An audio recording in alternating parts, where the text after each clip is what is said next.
tumekuwa na wiki zote tukizungumza kwa habari ya kibali cha Bwana, lakini siku ya leo umempendeza Bwana tuhitimishe. Kwa leo ni siku ya kupata upako wa kutembea na hichi kibali. Bwana Yesu asifiwe sana. So kama kibali ulikuwa unakisikia, basi leo ndio siku ya kutembea nacho 100%. Haleluya. Kama umeiona au kuhisi kwamba kuna watu wana kibali cha Bwana, basi leo utatoka nacho na utakishuhudia. Haleluya. Kama ulikuwa unasubiri kuolewa, wakina kaka wamekataa. Kuna watu hata mwaka unapita hasemeshwi hata dada habari za saizi. Ni hatari. Bwana Yesu asifiwe sana. Lakini huu upako, kama una haja kuolewa, ndoa iko pamoja nawe katika jina la Yesu. Unauza biashara, wateja hawaji. Yaani ni kana kwamba wewe vitu vyako unapouza viko expired, wakati kila siku unajitahidi kuchukua mzigo mpya. Ni kwa sababu kibali hamna. Lakini hichi kibali cha Bwana kitavutia watu. Bwana asifiwe sana. Umeona unaenda mahali kununua kitu, unakuta umetoa hela, umeshanunua, unawaza hivi nimenunua cha nini? Nisikilize, watu wana upako. Wanalazimisha wewe ukutane na mahitaji yao. Ukuwa na budget ya kufanya kitu fulani, lakini kwa sababu wana kibali unajikuta umefanya kitu pasipo matakwa yako. Ninakutabiria katikati ya ibada leo, watu watakupa pesa pasipo matakwa yao katika jina la Yesu. Nasema watu watakupa sawa na haja ya moyo wako katika jina la Yesu Kristo. Hautajua kupungukiwa mwaka huu katika jina la Yesu Kristo. Sema ninapokea katika jina la Yesu. Sema yote ni fungu langu katika jina la Yesu. Sasa hichi kibali leo tunaenda kukigonga muhuri kwa meza ya Bwana. Haleluya. Meza ya Bwana wengi wanashiriki pasipo maarifa, lakini ufunuo wa meza ya Bwana wa siku ya leo utajiona wewe sio mtu wa kawaida. Utashiriki kwa ufahamu na maarifa, na hayo maarifa yatakusaidia kupokea upako wa kibali katika jina la Yesu. Maandiko yananiambia yote humuelea yeye afahamuye. Huu ulimwengu unataka watu wanaojua. Chochote ambacho hujui hakiwezi kuja kwenye maisha yako. Na Mungu anataka watu wajue vitu vyake. Ndio maana anasema mjue sana Mungu ili uwe na amani, na mema ndipo yakujie. Kwa nini mema hayaji? Kwa sababu kuna viwango hatujamjua Mungu vya kutosha. Leo tunaenda kumjua Bwana. Haleluya. Na mema yatakuja katika jina la Yesu. Moja ya mema ni kibali cha Bwana. Mungu wetu kwa jina lingine anaitwa Mungu wa kibali. Ni wewe unaamua umuitaje. Ukimwamua kumuita Mungu mponyaji atakuja. Ukimwambia umuite Mungu mpaji atakuja na upaji wake. Ukimwambia Mungu wewe ni baba wa kibali atakuja na kibali chake. Kwa nini upati kazi? Kibali. Haleluya. Kuna watu hata ambao hawana vyeti vya kutosha, lakini ni mabosi kwenye maofisi. Hawajaonga mtu yoyote, lakini kibali cha Bwana kiliwainua. Nimekutana na watu wanaongoza maprofesa, lakini wao elimu zao hazitoshani kwenye uprofesa. Ni kwa sababu ya kitu kinaitwa nguvu ya kibali cha Bwana. Sasa kibali cha Bwana kuna vitu ambavyo vinachochewa navyo. Moja kitu kinaweza kuchochea kibali cha Bwana ni meza ya Bwana. Haleluya. Ufahamu wa meza ya Bwana utaamsha uungu uje kwenye maisha yako. Moja kitu tunachokihitaji katika ulimwengu ni mbingu kukukaribia. Mbingu kikukaribia italazimisha mambo ambayo kwa wengine ni magumu kwa yeye mepesi. Hatupo kanisani kujifunza kama liturujia au kanuni za maisha ya kusali. Tunakuja kanisani kupokea njia za Mungu za kutusaidia kwenye hii dunia iliyojaa vita. Na moja ya njia za Mungu ni kutembea kwenye hii barabara ya kibali. Hii barabara haina kustruggle mtu wa Mungu. Haleluya. Hii barabara ya kibali haina machozi, haina kukwama. Bwana Yesu asifiwe sana. Haleluya. Nisikilize. Kupitia meza ya Bwana leo utaposhiriki, maisha yako yanaenda kugeuka 100%. Nasema maisha yako yanaenda kugeuka katika jina la Yesu. Sura yako inaenda kubadilishwa. Kuna watu hapa sura zenu zimetabiriwa maovu. Watu wamepakwa uchafu usoni katika ulimwengu wa roho. Wamechukua picha yako, wamechawia, wamenuia mabaya. Unaonekana kama mzee wakati bado tu ni kijana. Unatembea na watu wa miaka 50 na 30, wanashindwa kutofautisha yupi 50 yupi wa 30. Bwana asifiwe sana. Nasema hiyo roho inakutoka leo kwa jina la Yesu. Ujana wako unarejeshwa katika jina la Yesu Kristo. Tunalaani kila uchawi kupitia meza ya Bwana katika jina la Yesu. Meza ya Bwana ni nini? Watu wa Mungu. Meza ya Bwana kwa Kiingereza inaitwa Holy Communion. Ni meza takatifu. Haleluya. ambao tunashiriki mkate na divai. Bwana Yesu asifiwe sana. Lakini ule mkate ukishiriki kama mkate, utakuwa mkate utajaza tumbo, na bahati mbaya sio mkubwa, hata huwezi kushiba. Bwana asifiwe sana. Lakini ukishiriki kama mwili wa Kristo, na kwa ufunuo ambao nitakupa leo, na ukishiriki kama damu ya Yesu kwa ufunuo ndio nitakupa leo, ninakuhakikishia utatoka kwenye ibada mpya. Haleluya. Utaonekana yule yule na jina lako lile, lakini tayari kila kitu kitakuwa kipya katika jina la Yesu. Nisomee Luka 22:19 mpaka ule mstari wa 20.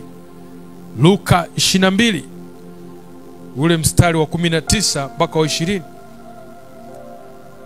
Luka 22, uone kitu ambacho Mungu anazungumza kwa habari ya meza ya Bwana tunapodaka ufunuo siku ya leo. Anasemaje Luka 22? Luka 22:19. Ndio.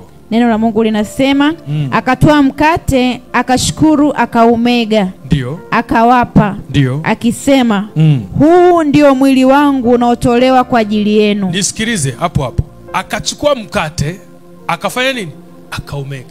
Akasemaje Yesu? Huu ndio nini? Mwili wangu. Nisikilize. Yesu mwenyewe anasema ni mwili wake, sio kitu cha kupuuza. Sio kitu cha kuchukulia kawaida kwa mtu unayetaka kubadilisha maisha yako. Huu ndio mwili wangu. Anasemaje mbele? Huu ndio mwili wangu unaotolewa kwa ajili yenu. Unatolewa kwa ajili yako dada yangu, kwa ajili yako Ana, kwa ajili yako kaka Andrea, kwa ajili yako mama fulani. Unatolewa kwa ajili yako. Fanyeni hivi kwa ukumbusho wangu. Kama ambavyo tunakwenda kufanya leo. Anaendeleaje mbele? 20, kikombe nacho vivyo hivyo baada ya kula, akisema, ndio, kikombe hiki ni agano jipya katika damu yangu. Kikombe hiki ni agano gani? Jipya. Nisikilize. Maisha yako leo unang'ang'ana, kuna maagano yanatembea na wewe. Kama sio wewe, babu zako, mama yako. Maagano ni mapatano baina ya pande mbili wakiazimia jambo moja ambao wanalikusudia litokee. Aidha wamepatana kwa ajili ya damu au kingine. Kuna watu wameagana kwamba hakuna kufanikiwa kwenye familia. Hakuna mtoto atakayefika chuo kikuu.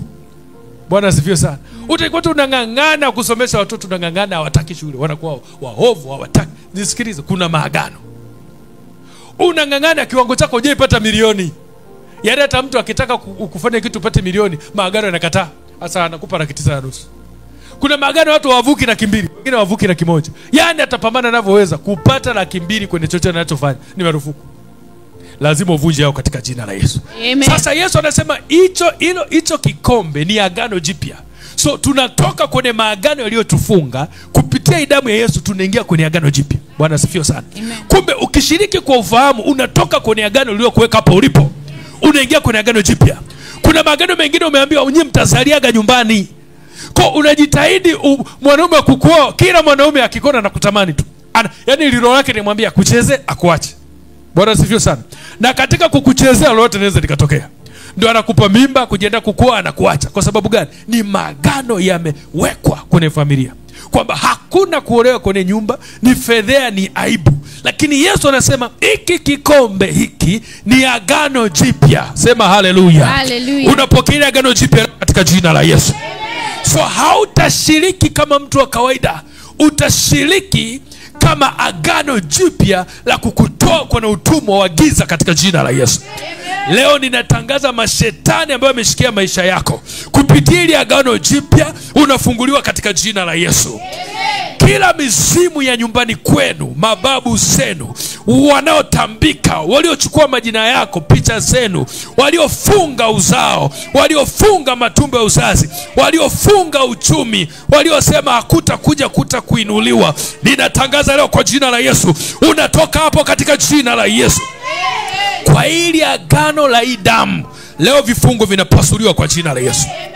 Kabla tujiendelea, shika hapo. Naumu 1:9 inasemaje? Naumu 1:9 anasema, mnawaza nini juu ya Bwana? Unawaza nini dada yangu? Anasema Mungu, nitakomesha mateso hata inuka mara pili. Hili agano la damu linakomesha hayo mateso leo. Nasema kama mimi namjua Mungu, lazima Mungu wangu ajulikane. Lazima ajulikane kwamba ni baba yangu. Haleluya. Ninapotembea ajulikane yupo ndani yangu. Ninapofanya kazi lazima ajulikane ni Mungu wangu. hata kama ninafanya kitu kidogo cha pesa ndogo, maadamu ikiwa kwa Bwana kitavutia makubwa katika jina la Yesu. Ninajisikia hasira na maisha magumu. Bwana asifiwe sana. Leo maisha magumu yanakomeshwa kwa jina la Yesu. Umezoea kuishi maisha kawaida, unakula ambacho kinapatikana. Kwanza leo hautakula kinachopatikana. Utakula unachotaka katika jina la Yesu. Ninaulaani umaskini kwa herufi kubwa katika jina la Yesu. Roho ya kuchoka tunaikemea kwa jina la Yesu. Roho ya kushindwa inaharibiwa katika jina la Yesu. Hili ni agano jipya. Tunapokea agano jipya leo. Nasema tunapokea agano jipya leo. Maagano ya kale yameharibiwa katika jina la Yesu. Maagano ya kipepo yameharibiwa katika jina la Yesu. Waliotunia mabaya wameharibiwa leo katika jina la Yesu. Kuna watu wanatucheka, akikuangalia na kucheka, wanakuona wewe mwisho wako ni lini. Wamekupimia kamba. Ni kama mbuzi ambaye amefungwa mpaka wake, anakula pale alipofungwa kamba yake. Hizo kamba zinaharibiwa leo. Kwa hili agano la hichi kikombe tutashiriki leo, kamba zinabomolewa katika jina la Yesu. Nikikufunulia nguvu ya hii damu ya Yesu, hatutamaliza ibada leo. Haleluya. Hii damu ndio inafanya watu wanaitwa wachungaji, ndio inafanya watu wanaitwa mitume, ndio inafanya watu wanaitwa watoto wa Mungu, ndio inafanya watu wanaitwa waliookolewa, ndio inafanya watu wanaitwa waliobarikiwa. Natangaza hili agano la hii damu linakutoa kutoka mavumbini, linakuketisha pamoja na wakuu leo katika jina la Yesu. Malizia hapo, anasemaje? Kikombe nacho vivyo hivyo baada ya kula akasema, kikombe hiki ni agano jipya katika damu yangu. Haleluya. Inayomwagika kwa ajili yenu. Inayomwagika, kila kitu kwa ajili yenu. Sema kwa ajili yangu. Kwa ajili yangu. Nisikilize, unaposoma neno acha kuwawekea wengine. Unajua mwingine anasoma neno anasema hili ni la manabii, mwingine anasema hili hapa ni la mitume, mwingine anasema hili neno sio, hili neno anasema kwa ajili yenu, kwa ajili yako wewe. Hallelujah. Yesu aliamua kuacha mbingu kwa ajili yako wewe mama yangu, ili usiteseke. Haleluya. Tumeamua kumkimbilia Kristo, yeye ni mbeba nira, ni mbeba mambo magumu yaliyokushinda. Nini kimekushinda leo? Kupitia hii damu, kupitia huu mwili. Anasema kwenye Isaya kitu cha ajabu sana. Isaya 53 mstari wa 5. Anasema bali alijeruhiwa kwa makosa yetu. Una makosa gani wewe? Nini kinahukumu maisha yako? Nini kinakufanya uone wokovu kitu kigumu? Anasema alijeruhiwa kwa makosa yetu, alichubuliwa kwa maovu yetu. Maovu gani yanakunyanyasa wewe? Yupo Yesu ambaye kwa kuchubuliwa kwake maovu yako alisamehewa. Nini kinakupa hatia unashindwa hata kuomba? Unawaza kwamba Bwana nilianguka, Bwana nilipotea, niliiba, nilidanganya. Nisikilize, ukiamua kushuka kwenda mbele za Bwana, yeye anasema dhambi zako kwa nyekundu kama damu, anazisafisha kabisa. Kubali kusafishwa na Bwana. Nakataa kurudi nyuma tena. Ninaamua kuendelea na huyu Bwana.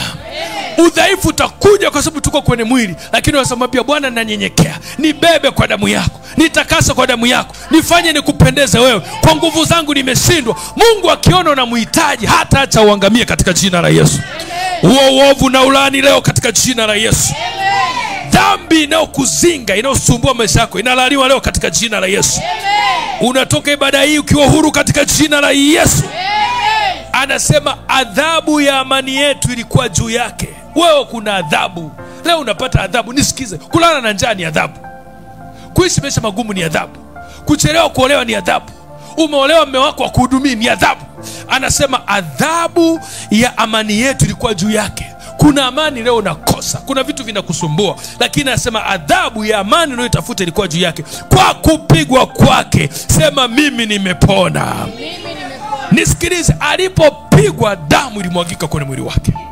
Alipopigwa maji yalitoka kwenye mwili wake kwa ajili yako wewe, na ile damu iliyotoka kwenye mwili wake kwa imani tunaishiriki leo.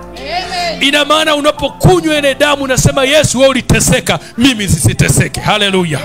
Tunaposhiriki damu unasema wewe Yesu uliumizwa, mimi nisiumizwe. Unasema wewe Yesu ulishinda madhaifu ya mwili ili mimi niwe huru. Haleluya. Madhaifu yanayosumbua mwili wako leo unakuwa huru katika jina la Yesu. Nikushangaze mtu wa Mungu, kuna kitu cha ajabu kwenye damu ya Yesu. Kuna kitu cha ajabu kwenye damu ya Yesu. Nisikilize, ukisoma Zaburi 103, Zaburi 103, kuna kitu cha ajabu kuanzia mstari wa 3 na kuendelea. Haleluya. Zaburi 103 anatuambia nini? Nataka nikuoneshe nguvu ya hii damu ya Yesu.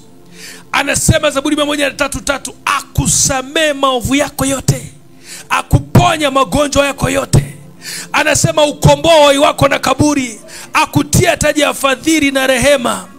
Pointi yangu iko kwenye akusamee maovu yako yote, alafu anakuponya uhai wako na kaburi. Kinachotusamee ni damu ya agano. Haleluya. So anapokusamee, mauti inaachia maisha yako. Amen. Kuna watu hapa mna alama za mauti. Wamewapangia ukifika miaka 40 unakufa. Wengine wamewekea alama ukifika miaka 50 unakufa. Hayo maagano yanaharibiwa leo katika jina la Yesu Kristo. Amen. Kwa hii damu na kwa huu msamaha wa Bwana tuko huru leo katika jina la Yesu Kristo. Natangaza tuko huru leo katika jina la Yesu. Amen. Kama yeye aliteseka, ni marufuku kuteseka.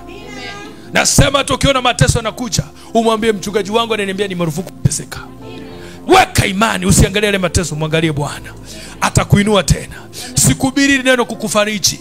Hili neno ni kweli na liamina. Maandiko yamesema kila neno lililotoka kwenye kinywa cha Bwana lenye pumzi ya Mungu limehakikishwa. Haleluya. Hili neno limehakikishwa kukufaidia wewe. Liamini libadilishe maisha yako katika jina la Yesu. Amen. Nasema liamini libadilishe maisha yako katika jina la Yesu. Amen. Moja ya tambiko katika ulimwengu wa roho kwa watu waliokolewa ni meza ya Bwana. Kuna dini moja wanaishi maisha marefu hata hawajui Mungu sana, lakini wenyewe wakikutana sakramenti. Bwana Yesu asifiwe sana. Yaani ufunuo wa hiyo meza ya Bwana ndio unalindaga maisha yao.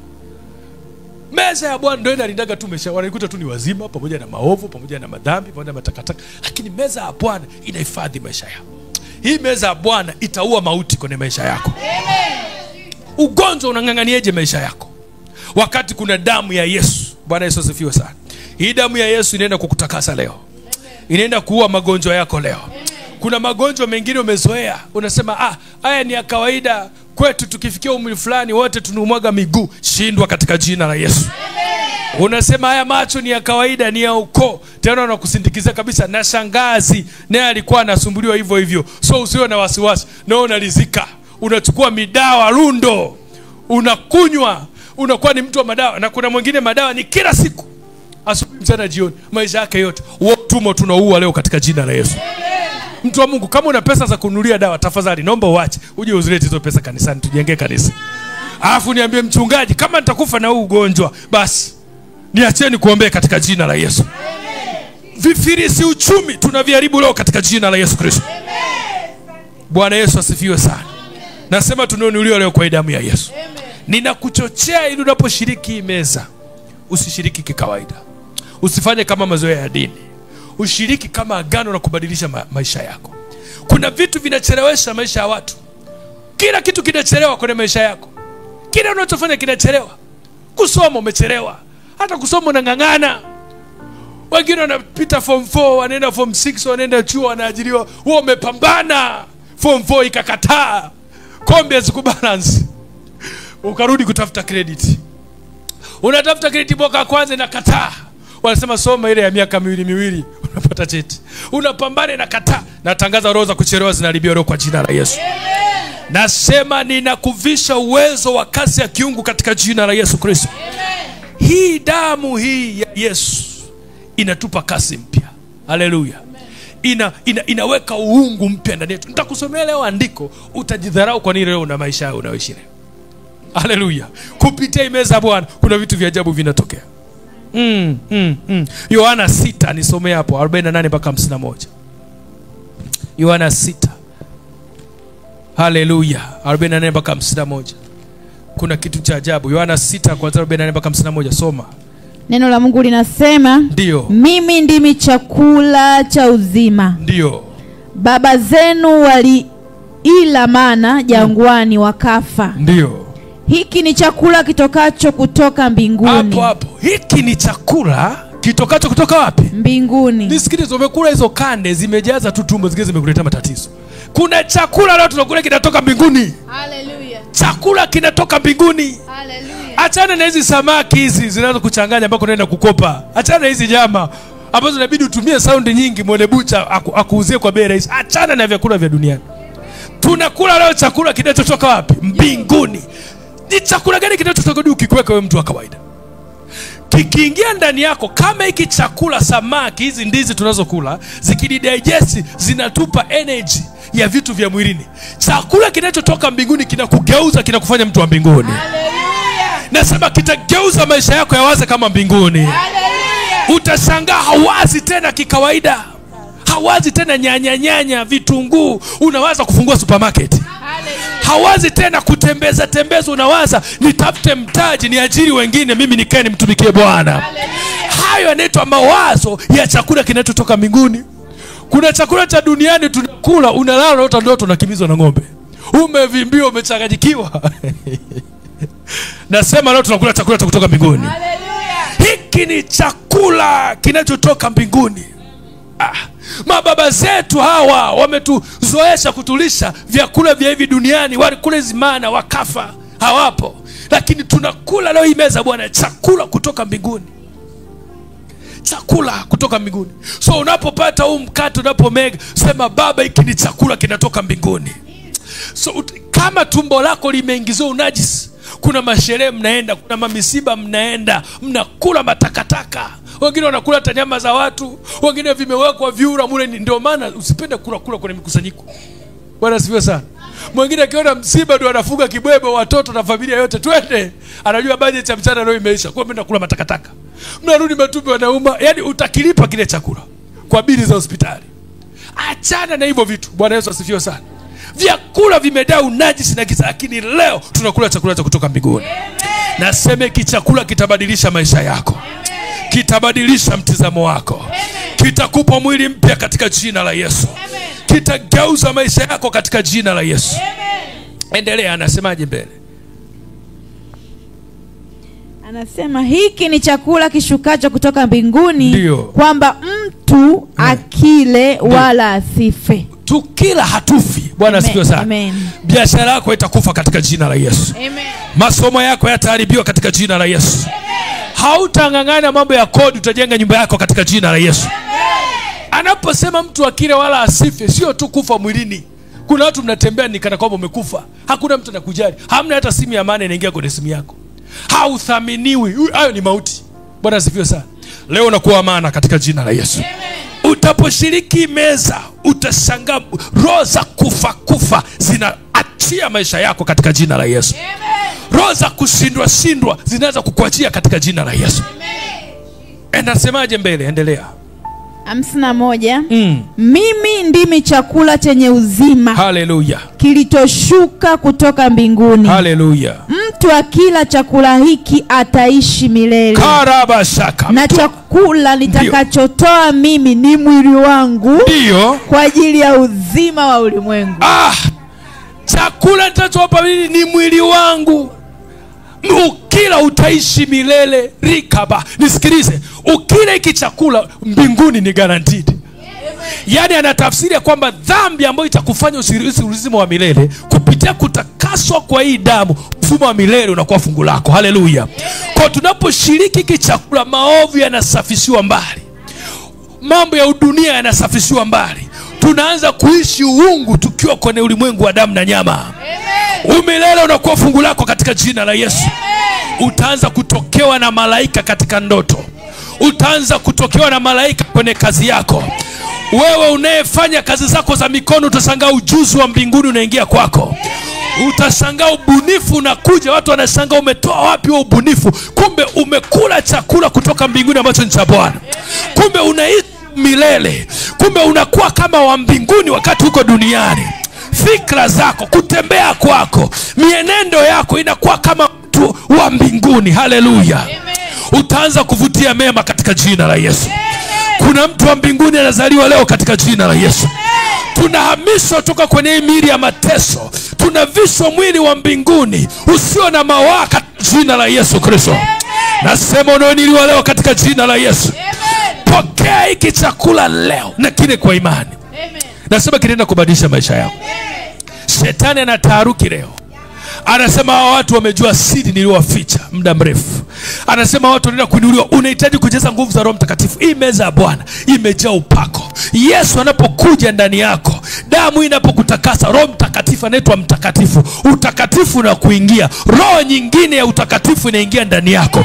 Utashangaa ghafla unachukia dhambi, unachukia mabaya, unachukia dhuluma. Utaanza kupenda utakatifu, utaanza kuwa mchaji. Utashangaa ulikuwa naomba dakika 10, unashangaa ghafla naomba lisali moja na ujumbe malizeje. Utashangaa ulikuwa uwezi kupiga hatua za kiroho, giza limekaa juu yako, shangaa ghafla kiu ya Mungu inakuwa juu yako. Utashangaa ulikuwa mzito kumtumikia Mungu, utashangaa ghafla kila wakati unasikia uwe kanisani, unasikia umtumikie Bwana, kwa sababu umekula chakula cha mbinguni, kimekupa tabia za mbinguni, kimekupa mawazo ya mbinguni. Pokea hiyo neema katika jina la Yesu. Nasema unainuliwa leo kupitia meza ya Bwana katika jina la Yesu. Natamani muda ufike nishiriki. Endelea, anasemaje? Anasemaje hapo mbele? Malizia mstari wa mwisho hapo. 51 mwishoni. Umemaliza mstari wa 51. Bwana Yesu asifiwe sana. Bwana Yesu asifiwe sana. Hii ndio vunja. Yohana 6:56. Hii itakumaliza mtu wa Mungu. Yohana 6 mstari wa 56. Kuna kitu cha ajabu kimejificha kwenye Yohana 6:56 kupitia meza ya Bwana. Tutakuwa nenda kukaribia kufunga hapo. Yohana 6:56. Anasemaje? Yohana 6 mstari wa 56. Anasema aulaye mwili wangu na kuinywa damu yangu, aulaye mwili wangu na kuinywa damu yangu, hukaa ndani yangu, hukaa ndani yangu, nami hukaa ndani yake. Come on, come on, come on. Nikinywa damu na kula mwili, hiyo ndio tiketi. Mungu mwenyewe anakaa ndani yako, alafu wewe ndio unakaa ndani yake. Kwa hii damu na mwili ni mabadilishano, ni njia, ni safari. Yani unaposhika mkate na ile damu, mbingu, Yesu mwenyewe anakuja, anakaa ndani yako, na wewe unakaa ndani yake. Na nisikilize nini kinatokea. Yohana 15 inasema mimi nikikaa ndani yenu mtazaa matunda, na matunda ataweza kukaa. Kwa nini uzalishi? Kwa sababu hajakaa ndani yako. Leo unapokula mwili, anapokaa ndani yako, ghafla unaanza kuzalisha matunda. Yanapoanza kutoka ndani yako, utashangaa unakuwa ni mtu wa maana, maana unazalisha. Maana yeye mwenyewe mzee wa siku amekaa ndani yako. Waliologa maisha yako wanaanza kukimbia. Wageni wanafukuzwa leo katika jina la Yesu.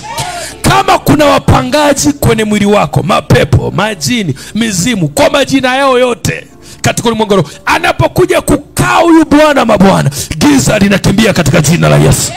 Laana zinatoroka katika jina la Yesu. Ninafukuza makazi ya shetani ndani yako katika jina la Yesu. Wamechezea mwili wako, wanachezea danadana, wameweka ndio vilinge vyao. Yani wewe ndio fungu, ndio mbeba mikoba yao. Yesu anakuja kukaa ndani yako leo. Wageni wanaondoka kwa jina la Yesu. Kuna watu ninasikia hapo, mnasikia uzito sio kwa kawaida kupitia mambo ya Mungu. Huo uzito unaondolewa leo katika jina la Yesu. Maana leo mzee wa siku anakuja kukaa ndani yako. Uzito unaondoka kwa jina la Yesu. Hiyo giza linafukuza leo katika jina la Yesu. Kuna watu hata kumtolea Mungu mnakuwa mzito, uwezi. Kila siku nasema mimi sina. Wasema Mungu labda utanibariki vikubwa Bwana ndio niweze kukutolea. Nisikize, hiyo ni roho ya kuzimu. Inakuzuia usiwe mtu wa kujidhabihu mbele za Bwana. Yesu aliamini, alikufa kwa ajili yetu. Wewe nani uzuie mali zako simpe Bwana? Bwana Yesu asifiwe sana. Hiyo roho ndio inakuchelewesha kufanikiwa, kwa sababu yeye hajakaa ndani yako. Akikaa ndani yako atakusaidia kuzalisha. Bwana Yesu asifiwe sana. Utata kumtolea Bwana kiwango unachotoa. Utatoa milioni na bado hujasikia hujatoa chochote. Utatoa milioni 10 utasikia hujatoa chochote. Utapanda viwango, utatoa milioni 100 utasikia hujatoa chochote. Kwa sababu yeye mwenye fedha na mali amekaa ndani yako. Nasema akikaa ndani yako hautazuia kwa ajili yake katika jina la Yesu. Kwa nini unazuia? Kwa sababu hajakaa ndani yako. Mzito atafungu la 10 ni mzito. Ukigawani umepata kaki moja, wewe 10,000. Wewe hapana, nitatoa tu 10,000. Ukipata milioni, wewe 100,000. Nisikilize, hajakaa ndani yako. Nasema nakaa ndani yako leo. Nasema nakaa ndani yako leo. Tutamtumikia Bwana maana anakaa ndani yetu katika jina la Yesu. Nasema tunenda mbali maana anakaa ndani yetu katika jina la Yesu. Vijana wenye nguvu wanaenda kuzaliwa. Anasema nawaandikia vijana maana na nguvu ya kumshinda yule mwovu. Lakini namchukua kwanza kukaa ndani. Anasema mkiula mwili na mkiunywa damu yangu, mimi nitakaa ndani yenu. Na nikikaa ndani na nyinyi ndio mtakuja ndani yangu. Hebu nisikilize. Umefichwa chini ya mbawa za huyu Bwana wa mabwana. Wewe uko chini yake. Mvua inanyesha wewe usikii. Joto linapiga wengine wewe usikii. Maana wewe umejificha chini yake. Haleluya. Nasema jifiche chini ya Bwana leo katika jina la Yesu. Acha kae ndani yako katika jina la Yesu. Nyanyua mkono wako juu, sema Bwana Yesu, kaa ndani yangu leo. Nami nikae ndani yako leo. Kwa njia gani? Njia hii hapa, meza ya Bwana. Mtapokunywa hiyo damu na huo mwili, nitakaa. Hii meza ya Bwana inatukumbusha watu wa Mungu mateso ya Yesu. Ni kipindi gani aliamua kuchukua mkate? Maandiko yanasema akauvunja. Ilikuwa ishara kwamba mwili wake utavunjika, utaumizwa, utachomwa mikuki kwa ajili ya amani yetu. Ndio maana alivunja ule mkate. Watu hawajui kwa nini alivunja. Alivunja, ulikuwa ni mwili wake, ilikuwa ni ishara na watabiria kwamba huu mwili nao hapo utavunjika kupitia mateso yangu, kupitia kuumizwa kwa mwili. Ukivunjwa ndipo kuinuliwa kwenu, ndipo kubarikiwa kwenu, ndipo kuwezeshwa kwenu. Haleluya. Ufunuo Yohana inasemaje? Niangalizie hiyo. Anasema walimshinda kwa damu ya mwana kondoo na kwa neno la ushuhuda wao. Unataka umshinde shetani? Ipo damu ya Yesu leo. Haleluya. Nasema ipo damu ya Yesu leo katika jina la Yesu. Ufunuo Yohana 12 mstari wa 11 anasema nao wakamshinda kwa damu ya mwana kondoo na kwa neno la ushuhuda wao, ambao kupenda maisha yao atakufa. Na kwambia mbinguni vilitokea vita. Shetani baba uongo aliinuka kushindana na watakatifu wa Mungu. Aliinuka kutaka kushindana na huyu Bwana wa mabwana, lakini walijua ipo silaha inaitwa damu ya Yesu. Mahali pake hapa kuonekana mbinguni kwa damu ya Yesu. Wakamshinda akaanguka. Nisikilize, kuna vitu vimekaa ndani yako vinahitaji damu ya Yesu. Vinahitaji kushindwa kwa damu ya Yesu. Tunaposhiriki meza ambayo imebeba damu ya Yesu, na kuambia ibilisi na makao yake hataonekana tena katika jina la Yesu. Kuna vitu vitakuwa historia kwako katika jina la Yesu. Haleluya. Wakati napata ufunuo, ghafla kuna kitu kilikuwa kimengangania mwili wangu muda mrefu. Pambana nacho kimeshikilia. Udhaifu umeshikilia na pambana mwezi wa kwanza. Nimepata ufunuo, ghafla kikaniachia. Haleluya. Ghafla kikaachia mwili, kwa sababu Yesu anapoingia ndani udhaifu unakataa. Udhaifu wenyewe unakataa. Hautahitaji kuomba kwamba nakemea mapepo. Unaposhiriki mwili na damu, Shetani, maandiko yanasema wakamshinda kwa ile damu. So hii damu ni kwa ajili ya kumshinda ibilisi. Farao gani anatesa maisha yako? Damu inaanguka leo juu yako. Nasema hii damu inakuwezesha leo katika jina la Yesu. Farao na majeshi yake wanaharibiwa leo katika jina la Yesu. Hii damu ndio iliyowatoa wana wa Israeli kwenye nchi ya utumwa. Anasema wakanyunyiza, walipewa maagizo na malaika, nyunyizeni hii damu kwenye miimo ya nyumba zenu. Waliponyunyiza hii damu, ndipo malaika wakashuka na mapigo kuwapiga wazaliwa wa kwanza. Kupitia hii damu wakatoka utumwani on the spot. Kila utumwa ulioshuka maisha yako leo, kupitia hii damu ya Yesu unaokuwa huru katika jina la Yesu. Simama kwa miguu yako sasa, twende tuombe na tuweze kushiriki meza Bwana, na tuweze kukutana na uwepo wa Bwana, na tuweze kuinuliwa na huyo Bwana mabwana katika jina la Yesu. Haleluya. Nyanyua mikono yako juu sasa. Bwana anakwenda kukuhudumia leo. Fumba macho yako, nyanyua mikono yako juu. Tafakari Bwana na ujione kabisa kwamba leo naposhiriki damu sitakuwa mtu wa kawaida. Naposhiriki damu na kwenda kuinuliwa. Naposhiriki damu na kwenda kubarikiwa. Naposhiriki damu maisha yangu yanakwenda kutoka. Wewe unayetusikiliza online, kama upo hapo, taandaa meza yako, andaa damu ya Yesu na mkate. Utaenda kushiriki na nguvu za Mungu zitakuwa juu yako. Kama tunapopokea upako mahali hapa, nguvu za Mungu zitakuwa zikitembea huko ulipo, ni nyumbani, ni njiani, popote. Uwepo wa nguvu za Mungu uko juu yako. Shiriki sana ufunuo hili neno, na Mungu ataenda kubadilisha kabisa maisha yako. Utapokea uweza mpya na baraka mpya. Sema Bwana Yesu, asante kwa neno lako. Asante kwa kunihudumia siku ya leo. Bwana Yesu, kupitia damu yako